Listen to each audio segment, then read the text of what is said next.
Story of a blind love.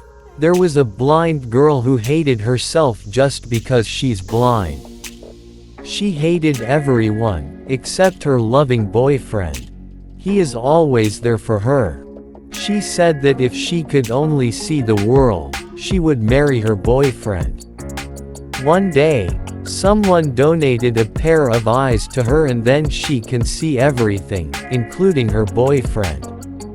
Her boyfriend asked her, "Now that you can see the world, will you marry me?"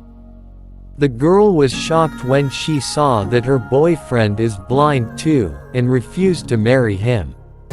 Her boyfriend walked away in tears, and later wrote a letter to her saying, "Just take care of my eyes, dear." Second story.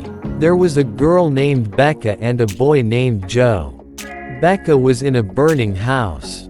None of the firefighters could get in the house because the fire was too big. Joe dressed in one of the fire suits and got into the house.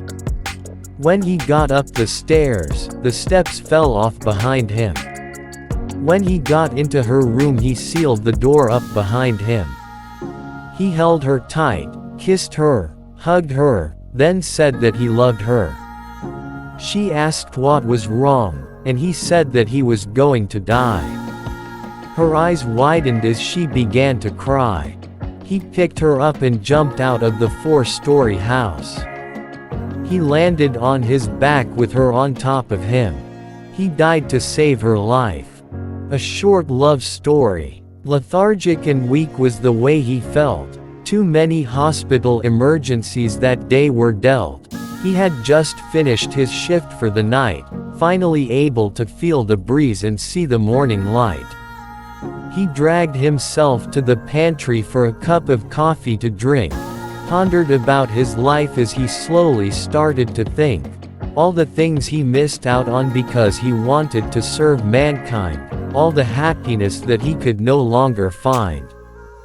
Breakups and sacrifices because lovers could not stand, how he puts his job first, they could not understand. He wished to find the woman of his dreams in this life, someone who understood and loved him to be called his wife. He looked through the hospital window while sipping the coffee at hand, wondering if he had really made a difference in his land. The glass broke as he suddenly fell to the ground. His body slamming on the ground made such a sound. He woke up in the ward with an IV drip flowing to his hand, wondering why was his shirt stained.